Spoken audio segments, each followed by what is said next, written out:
నమస్కారాలు. నేను మీ ఆంటీని సరికొత్త వంటతో ఈరోజు మీ ముందుకు వస్తున్నాను. సరికొత్త వంట ఏమనుకుంటున్నారు? కొరమేను వంకాయ మామిడికాయ పులుసు. కొరమేను శుభ్రంగా కడిగి కొద్దిగా పసుపు,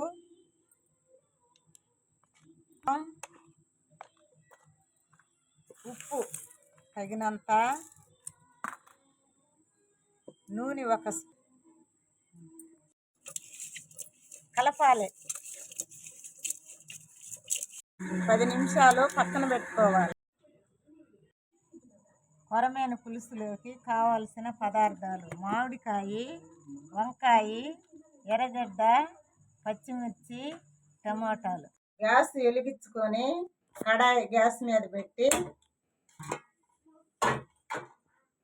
నూనె, తర్వాత జీలకర్ర, పచ్చిమిర్చి, టమాటాలు 2 నిమిషాలు వేయించుకోవాలి. తర్వాత వేగిన తర్వాత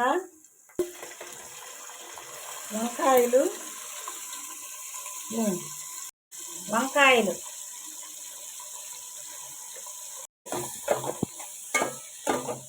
తర్వాత 2 నిమిషాలు వేయించుకోవాలి. తగినంత కల్లుప్పు వేయాలి. మగ్గిన తర్వాత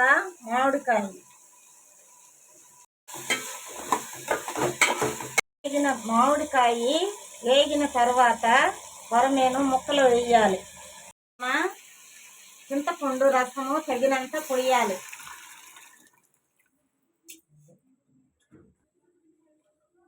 తగినంత కొంచెం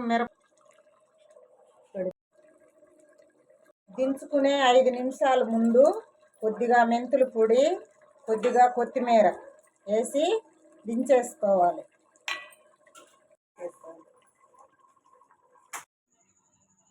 వేడి వేడి అన్నంలో ఉడికిన కొరమేను వంకాయ మామిడికాయ పులుసు వేసుకొని తింటే సూపర్గా ఉంటుంది. ఇంకా మీకు వంట వీడియో కావాలంటే కామెంట్ రూపంలో చెప్పండి.